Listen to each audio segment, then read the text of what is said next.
If you're like me and so many other 90s kids, you may remember I See You as that Stallone film you saw late in his career sitting on the shelves at your local Blockbuster or Hollywood Video, featuring Slime looking just as surprised as you to be there with such little fanfare. Stallone belongs on the guaranteed to have in stock or you get a free rental holy crap package wall of the video store, or at the very least an interesting role among an all-star cast like he had with Copland a few years prior. You may have been just as surprised to find out that I See You did, in fact, feature an all-star cast that got shelved next to the other direct-to-video questionables just the same. This made no sense. Stallone had his misfires, sure, but he was no Kevin Sorbo. Who put this video here? It's not supposed to be released yet. Someone must have messed up, and most certainly, they did. I See You was a horrific and gruesome crime thriller inspired by the 1999 book Jitter Joint by Howard Swindle. In the book, a Dallas detective is forced by his wife and boss into rehab for his alcoholism. There, as he deals with his demons, a killer begins to pick off the other inhabitants of the recovery program, tagging them each with one of the 12 steps of the Alcoholics Anonymous program. Excuse me? Baking soda? Stallone in a slasher? Yes, please. It's also a great role for Stallone, who loves to play the underdog rather than the unstoppable force, unlike his nemesis at the time, Arnold Schwarzenegger. While many changes will be made to the storyline, the crime thriller and rehab aspects of Jitter Joint would remain. Crime thrillers that dipped their toes into the horror genre using brutal murderers and star leads had a hell of a run in the latter half of the 90s. Richard Gere, a guy Stallone really hated, in Primal Fear, Denzel and Fallon, Nicolas Cage in 8mm, Steven Seagal and Keenen Ivory Wayans in The Glimmer Man. Okay, let's tighten it back up. And probably the most notable of all, David Fincher's Seven, starring Brad Pitt and Morgan Freeman.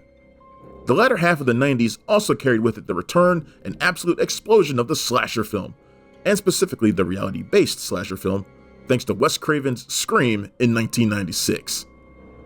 So when I tell you that in the glorious year of 1999, Sylvester Stallone was about to star in a crime thriller with horror leanings and a concerted effort to make it feel like Fincher's Seven, you might have expected it to be a success, especially when you found that it was going to have a mystery serial killer element a la Scream, and be the next film by director Jim Gillespie, fresh off the hit slasher I Know What You Did Last Summer just 2 years prior. Instead, it was an absolute disaster. With that in mind, let's discuss just WTF happened to I See You. I mean, d-tox? For the love of everything holy, they couldn't even agree on the name.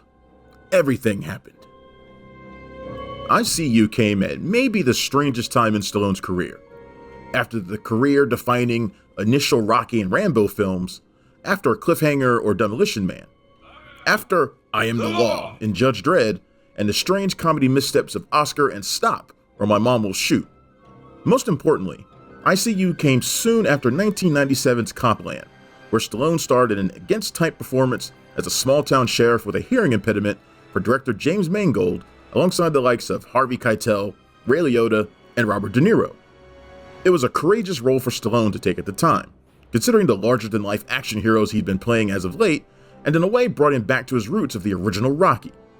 Though the performance in Copland was unfortunately misunderstood by an audience not used to that kind of Stallone at this juncture in his career, it may have been the catalyst for him to make another ballsy career choice, I See You, a dark serial killer film for an actor with nothing else even resembling horror in his filmography to that point.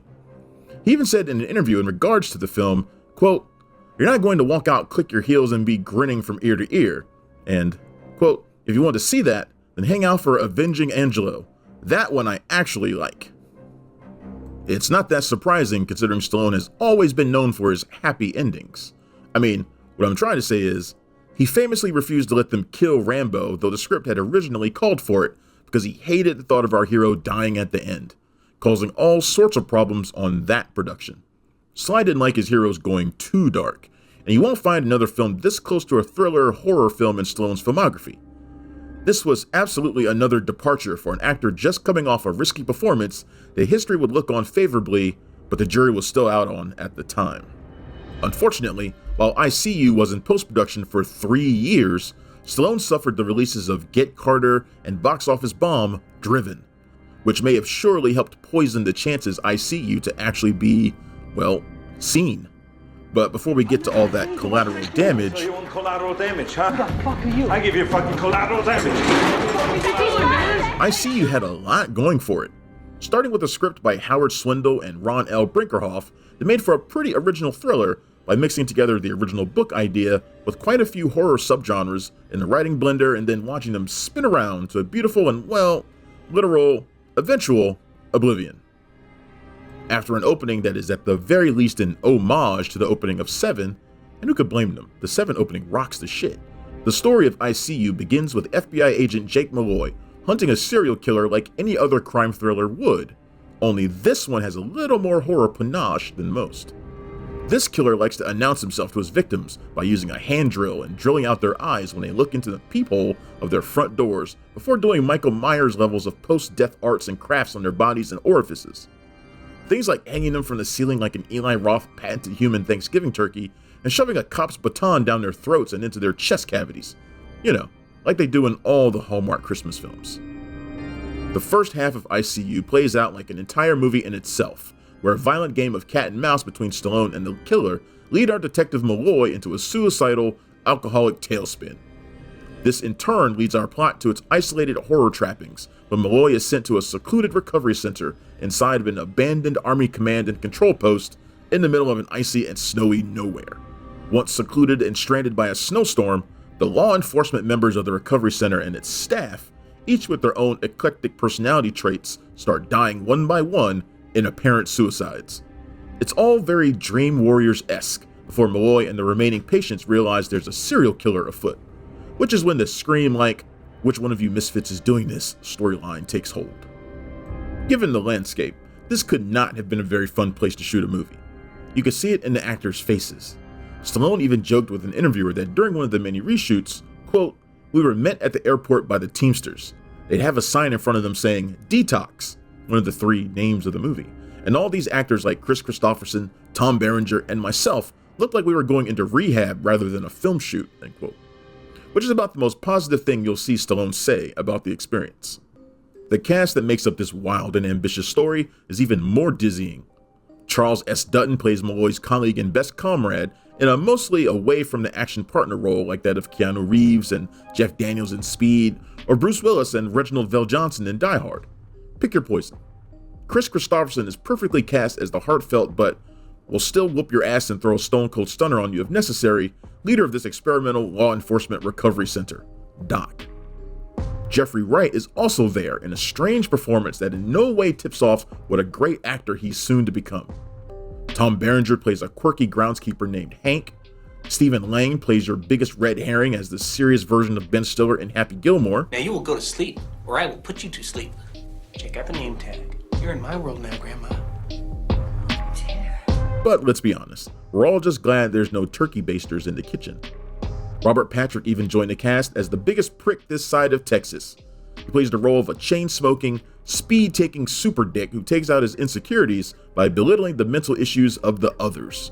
He's like the T-1000 of dicks. The entire cast is honestly a Leonardo DiCaprio pointing at the TV in Once Upon a Time in Hollywood going, "I know that guy," extinction-level event that also includes Robert Prosky completing the action hero bingo card after starring as the projectionist in Last Action Hero with Schwarzenegger, Dina Meyer, Courtney B. Vance, Christopher Fulford, and Sean Patrick Flannery.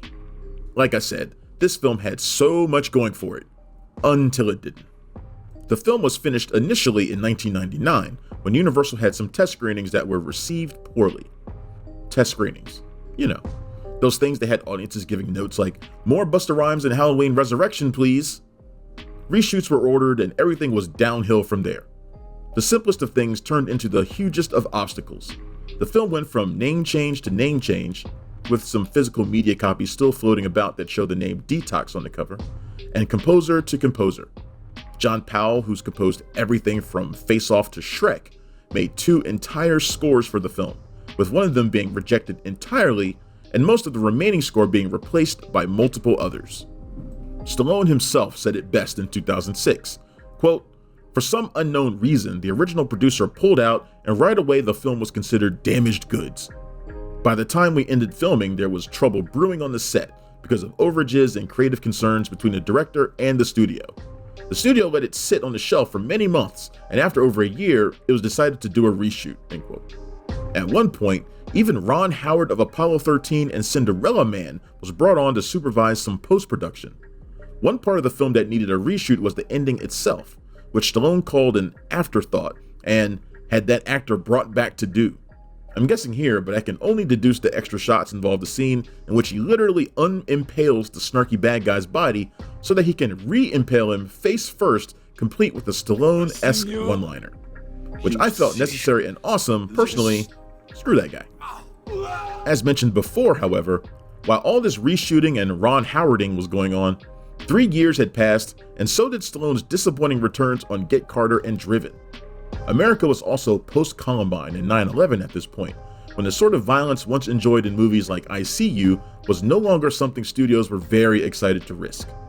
Eventually, I See You just had, as Stallone put it, quote, a smell of death about it. Actually, if you looked up, you could see celluloid buzzards circling as we lay there dying on the distributor's floor, end quote. Geez, Edgar Allan Stallone. Someone's been listening to their Hawthorne Heights CD lately. Eventually, it was released solely overseas before being dropped unceremoniously in the US, shamefully like that extra box of Christmas tree cakes you nabbed at the grocery. I don't judge you. The film netted over $6.5 million in worldwide returns and only $79,000 domestically on a $55 million budget according to Box Office Mojo. Doesn't sound like anybody saw a whole lot of anything. We're lucky Warner Brothers' David Zaslav wasn't in charge back then. I See You might have been used as a tax write-off for the IRS. These production companies wanted nothing to do with it, which is insane because it's actually a bit of a diamond in the rough. As one of the film's few positive reviews would go on to say, quote, amidst the unwashed masses of direct-to-DVD tripe, it's a gem, unquote. And I would totally agree. When the film finally was able to be seen, it wasn't received with great praise from other critics. It currently sits on Rotten Tomatoes with a 17% critic score and a 28% Rotten audience score. It's worth being said that a lot of these reviewers appear to have recency bias during a time when critics were basking in the death of the action hero icon. Both Stallone and Schwarzenegger suffered this strange anger towards them, as if they were never belonged and folks finally had the nerve to say it out loud. Many of the reviews completely overlooked the film, and instead used it as an excuse to beat up on Stallone when he was down, rooting for this to be his demise and saying things like, well, surely this is it for Stallone, and a further nail in Sylvester Stallone's popularity coffin. Joke's on you guys, I'm pretty sure it wasn't. Rocky Balboa, Rambo 4, the Expendables franchise, a thoughtful and critically appreciated acting performance in the Tyler Sheridan TV series Tulsa King, and oh yeah, an Oscar nomination for Best Supporting Actor in Creed. There were more misfires along the way, sure, but you know the line. Life ain't about how hard you can hit, it's about how hard you can get hit and keep moving forward. I only wish Stallone could have moved forward into a few more horror movie roles, because that would have been rad. While I See You might not have been an overwhelming, widely accepted cult hit success story even today, when brought up around fans of 90s and 2000s thrillers, surprising slasher-esque films, and especially fans of Stallone's underrated dramatic acting abilities, you will absolutely find some die-hard fans of I See You happy to talk about how it got a bad rap. There's a lot to love about the film, and you can look past some plot points, bad editing, and studio meandering. I See You can absolutely be enjoyed as an atmospheric isolation thriller, gritty serial killer story, whodunit, Seven homage with an emotional performance by Stallone in his standalone horror film. And that's WTF happened to I See You, or D-tox. Just forget it. What's your most recommended unwashed masses type direct-to-video horror or thriller film like I See You? And have you checked out the film yourself? Comment below and let us know. Thanks for watching.